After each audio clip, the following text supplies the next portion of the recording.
안녕하세요. BCC의 최원효 목사입니다. 오늘은 2020년 6월 26일입니다. 한국 교육계의 신선한 새 모델로서 자극과 도전을 준 살아있는 고등학교의 표본, 거창고등학교 교장이었던 전영창 선생님의 이야기입니다. 전영창 선생님은 미국 유학을 마치고 돌아온 이후에 부채가 많아 쓰러져가는 고창고등학교를 맡게 되었습니다. 그런데 그는 아무리 학교 부채를 갚으려고 노력해도 도저히 그의 힘으로는 어쩔 도리가 없었습니다. 결국 1958년 4월 학교는 넘어가게 되었습니다. 그는 성경과 찬송 그리고 담요 하나를 가지고 거창읍에서 40리 떨어져 있는 웅하연 어떤 산마루 언덕에 있는 굴 속에 들어가서 자리를 펴고 일주일 금식 기도를 시작했습니다. 하나님, 제가 미국 유학까지 갔다 와서 이 나라의 새로운 고등학교를 교육해 보려고 하는데 이렇게 학교 하나도 제대로 움직이지 못하는 제가 어떻게 할 수 있겠습니까? 하나님, 해결할 수 있도록 도와주십시오. 그는 일주일 내내 주야로 매달려 부르짖어 기도했습니다. 그런데 사흘이 지나도 아무런 응답이 없자 그는 너무 가슴이 답답해서 사흘째 밤에는 이런 기도를 했다고 합니다. 하나님, 아무리 기도해도 마음이 답답합니다. 응답에 확신이 없습니다. 하나님이 응답하지 않으시면 저도 생각이 있습니다. 제가 일주일 금식 기도를 마치고 서울에 올라가서 동아일보에다가 하나님은 안 계시다고 광고를 내겠습니다. 그는 하나님을 협박할 수 있는 담대함으로 기도를 하고 나니 가슴이 뻥 뚫린 것 같이 가슴이 시원해져서 찬양을 부르기 시작했습니다. 그가 일주일 금식 기도를 마치고 산에서 내려와 보니 학교 서무가에 편지 한 통이 와 있었습니다. 조복이라는 미국 크리스찬 성도가 수표 하나를 보냈는데 그 수표에는 놀랍게도 2050불이라고 쓰여져 있었습니다. 2050불이라는 돈은 그 당시 부채를 정확하게 갚을 수 있는 돈이었기 때문입니다.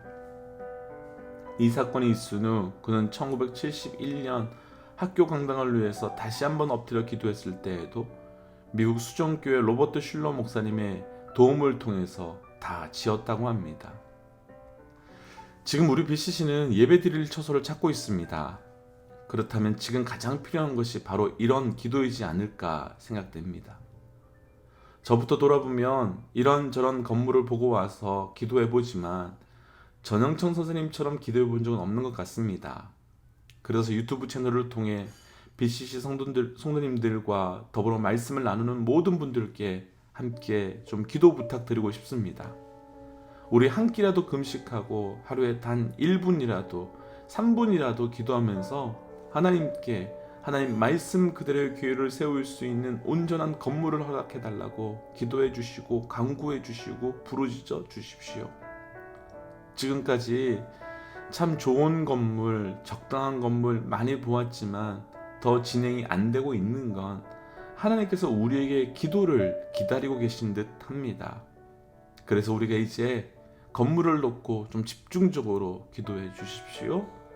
그래서 오늘 함께 나눌 찬양은 전능하신 나의 주 하나님은 이라는 찬양입니다.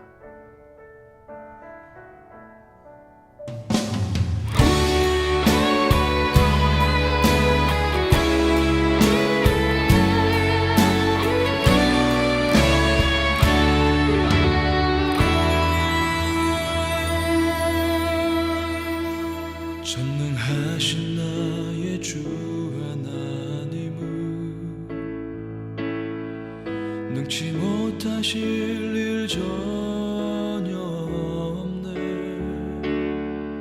우리의 모든 간구도 우리의 모든 생각도 우리의 모든 꿈과 모든 소망도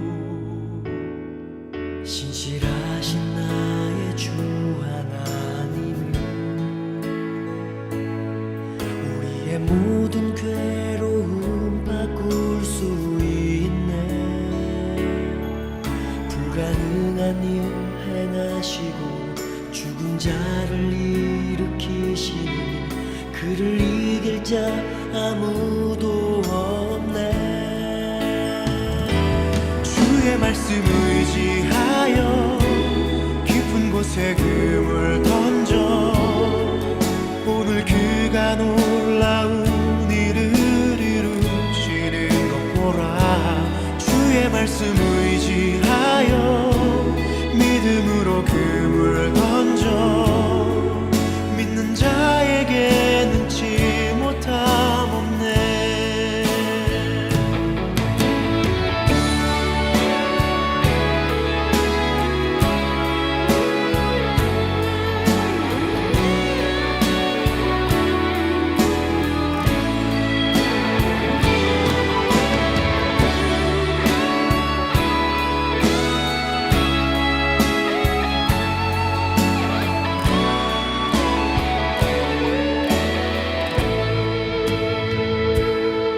전능하신 나의 주 하나님은 능치 못하실 일 전혀 없네. 우리의 모든 간구도 우리의 모든 생각도 우리의 모든 꿈과 모든 소망도 신실하신 나의 주 하나님은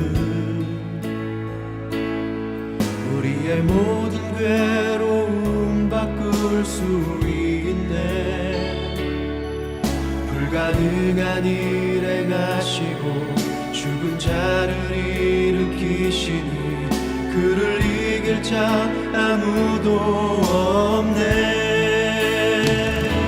주의 말씀 의지하여 깊은 곳에 금을 던져 오늘 그가 놀라운 일을 이루시는 믿음으로 주의 말씀 의지하여 믿음으로 금을 던져 믿는 자에게 능치 못함 없네. 주의 말씀 의지하여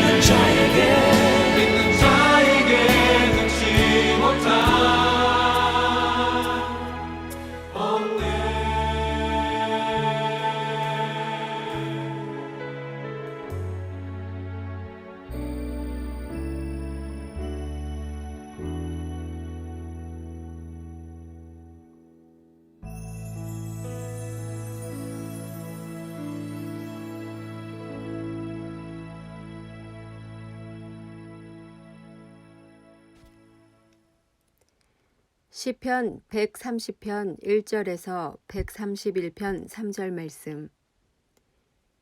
여호와여, 내가 깊은 곳에서 주께 부르짖었나이다. 주여, 내 소리를 들으시며 나의 부르짖는 소리에 귀를 기울이소서. 여호와여, 주께서 죄악을 지켜보실진대 주여 누가 서리이까. 그러나 사유하심이 주께 있음은 주를 경외하게 하심이니이다. 나 곧 내 영혼은 여호와를 기다리며 나는 주의 말씀을 바라는도다. 파수꾼이 아침을 기다림보다 내 영혼이 주를 더 기다리나니 참으로 파수꾼이 아침을 기다림보다 더하도다. 이스라엘아, 여호와를 바랄지어다. 여호와께서는 인자하심과 풍성한 속량이 있음이라. 그가 이스라엘을 그의 모든 죄악에서 속량하시리로다. 여호와여, 내 마음이 교만하지 아니하고 내 눈이 오만하지 아니하오며 내가 큰 일과 감당하지 못할 놀라운 일을 하려고 힘쓰지 아니하나이다. 실로 내가 내 영혼으로 고요하고 평온하게 하기를 젖된 아이가 그의 어머니 품에 있음 같게 하였나니 내 영혼이 젖된 아이와 같도다. 이스라엘아, 지금부터 영원까지 여호와를 바랄지어다. 아멘. 이제 함께 기도할까요? 하나님, 우리에게 새날을 주신 것 살아계신 하나님의 철저한 은혜입니다. 하나님, 말씀하여 주옵소서. 듣는 만큼 변하고 변하는 만큼 행동하고 행동함을 통하여 말씀과 성령의 열매를 맺어갈 수 있도록 우리 가운데 역사하여 주옵소서. 이 모든 말씀 예수님 이름으로 기도드렸습니다. 아멘. 오늘 말씀 제목은 그리스도인의 강구라는 제목입니다. 강구를 사전적 의미로 표현해 본다면 간절히 구한다는 뜻입니다. 그리고 오늘 우리가 읽은 1절 말씀에도 보면 시편 저자는 간절히 하나님께 부르짖고 있습니다. 얼마나 고통 중에 부르짖었으면 깊은 곳에서 자신이 부르짖었다고 말할까요? 오늘 말씀을 통해 우리가 가장 간구해야 하는 기도의 내용이 무엇인지 함께 묵상하고 우리의 기도 또한 오늘 시편 저자와 같은 부르짖음의 간구로 변화되는 은혜가 있기를 주의 이름으로 축복합니다. 아멘. 먼저 첫 번째 2절 말씀 함께 읽어볼까요? 주여 내 소리를 들으시며 나의 부르짖는 소리에 귀를 기울이소서. 아멘. 시편 저자는 간절히 소리지르며 기도합니다. 하나님께 내 기도 소리를 들어달라고 간구하며 내 부르짖는 소리에 귀를 기울여 달라고 합니다. 얼마나 간절한 문제였기에, 얼마나 갈급한 문제였기에 하나님께 이렇게까지 부르짖었을까요? 얼마나 살고 죽는 중요한 문제였기에 이렇게까지 하나님께 나의 소리를 제발 좀 들어달라고 부르짖는 걸까요? 혹시 이렇게 하나님께 기도해 보신 적이 있으신지요? 어떤 내용 때문에 이렇게 기도해 보셨습니까? 건강인가요? 자녀인가요? 재정인가요? 신분인가요? 그런데 오늘 시편 저자가 이렇게 기도한 이유가 바로 3절에서 나오는데 그 3절의 말씀을 보면 하나님께서 나의 죄악을 지켜보시고 계시기 때문이라고 합니다. 다시 말하면 내가 죄를 지었는데 하나님께서 내가 죄 지은 것을 보고 알고 계시기 때문이라고 합니다. 시편 저자가 통곡하는 기도, 간절히 내 소리를 들어달라고 간구한 그 기도의 이유가 바로 나의 죄 때문이고 그 죄를 고백하는 기도였던 겁니다.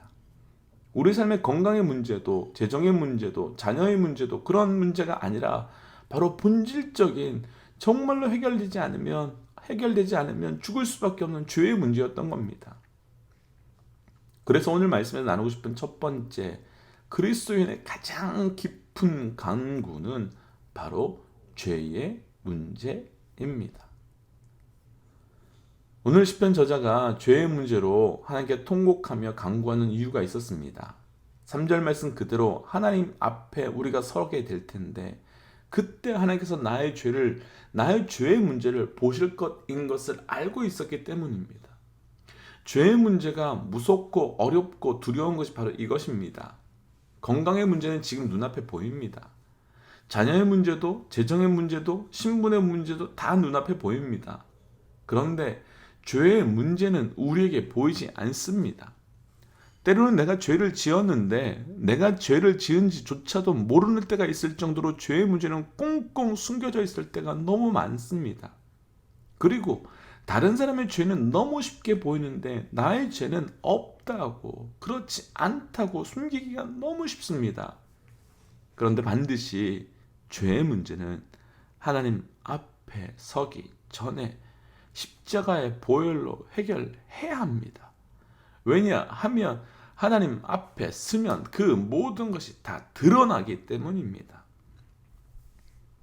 다윗이 우리아의 아내 밧세바를 범했습니다. 정말 심각한 죄임에도 불구하고 아무렇지 않은 척 살고 있었습니다.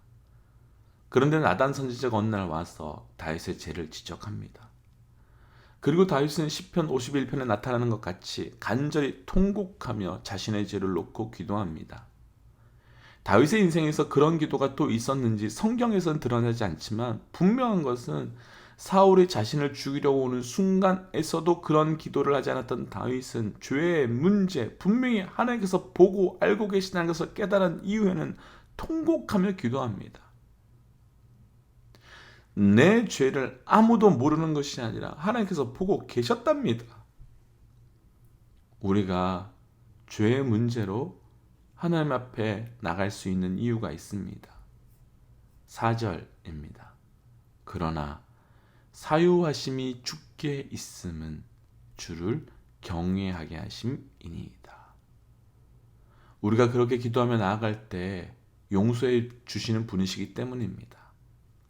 하나님께서 우리의 죄를 예수 그리스도의 보혈로 우리의 죄를 해결해 주시는 분이시기 때문입니다. 아니, 하나님께서는 분명 우리의 죄를 용서해 주시기 위해서 이미 준비하고 계신 분이시기 때문입니다. 그러니까 그분께 제발 내 기도를 들어달라고 간구하고 부르짖으며 내 기도를 해결해 주실 분은, 내 죄를 해결해 주실 분은 하나님 한 분밖에 없기에 부르짖는 겁니다. 이제 우리는 그분께 나아가면 됩니다. 사랑하는 믿음의 동역자 여러분, 우리 모두에게 내 안에 숨겨져 있고 감추어졌던 죄가 있다면 이런 회복이 있기를 주의 이름으로 축복합니다.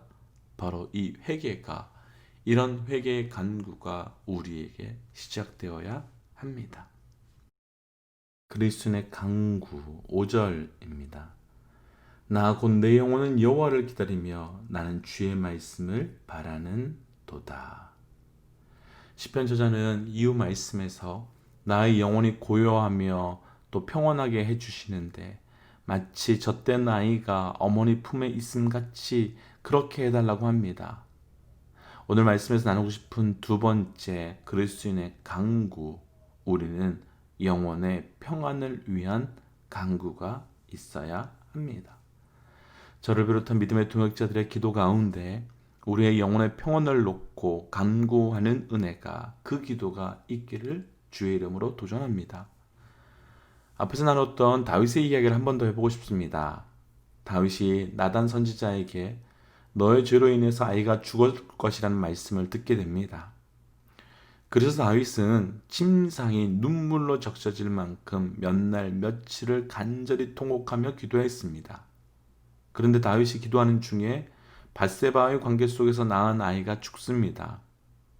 신하들은 왕이 저렇게 통곡하면서 그 아이를 살려달라고 기도하는데 아이가 죽었으니 어떻게 왕에게 말할 수 있을까 쉬쉬하고 있었습니다.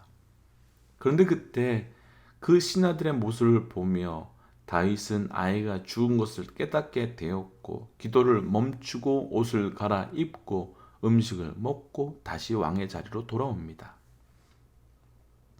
그리고 신하들이 사실은 왕이 기도하는 중에 아이가 죽었다라는 말을 합니다.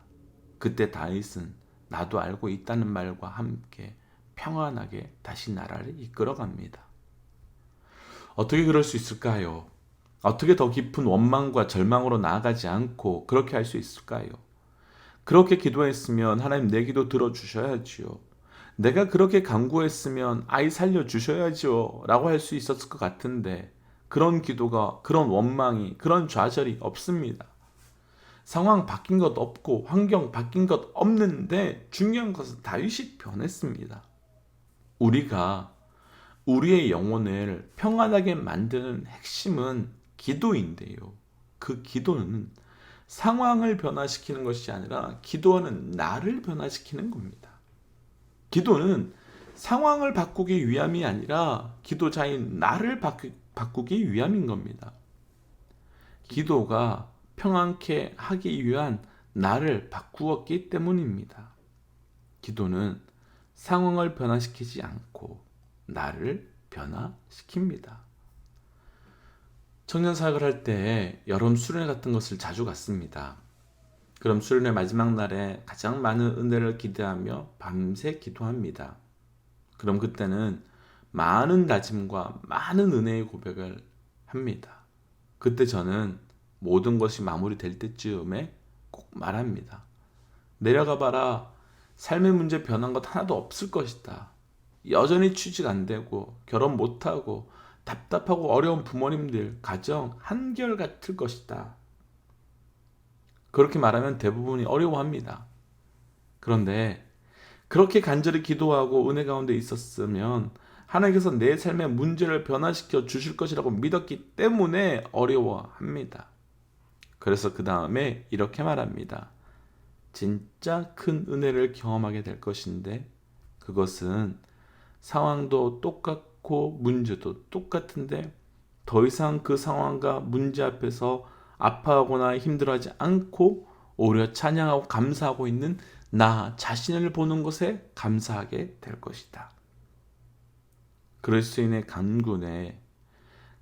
간구의 결과는 영혼의 평안인데 그 영혼의 평안은 상황이 문제가 해결되었기 때문이 아니라 내가 변화되었기 때문에 그 상황을 보면서도 조금 더 흔들리지 않는 영적 은혜, 영적 변화가 기도로부터 시작되었기 때문입니다. 힘이 없어서 불안한 게 아니고 능력이 없어서 힘든 게 아니고 기도가 없어서 불안하고 기도가 없어서 힘든 겁니다. 오늘 우리 삶에 기도를 통해서 하늘에서 부어주시는 그 평강과 평안의 은혜가 우리 모두에게 있기를 주의 이름으로 축복합니다. 아멘. 함께 기도할까요? 하나님, 기도의 자리에 나아갈 때마다 우리 삶의 죄의 문제가 온전히 해결될 수 있도록 허락해 주심 감사합니다. 나의 죄를 보고 계심에도 불구하고 당장의 죄로 나에게 묻지 않으시고 그 죄로 엎드리며 통곡하며 죽게 나아갈 때까지 참으시고 기다려주시는 하나님의 은혜, 그 은혜로 인해 오늘 다시 한번 죄의 문제를 끊고 온전함으로 나아가는 자 되게 하여 주옵소서. 우리 삶의 기도를 통해 죄의 문제만 해결될 뿐만 아니라 내 영혼의 평안의 문제까지 충만케 하여 주셔서 상황은 변화 없음에도 불구하고 우리가 계속 변화되어 하나님의 살아계심을 증명할 수 있는 믿음의 백성 될 수 있도록 인도하여 주옵소서. 이 모든 말씀 예수님 이름으로 기도하였습니다. 아멘. 오늘 하루도 믿음 안에서 담대히 승리하십시오. 지금까지 BCC의 최원영 목사였습니다. 하나님은 살아계십니다.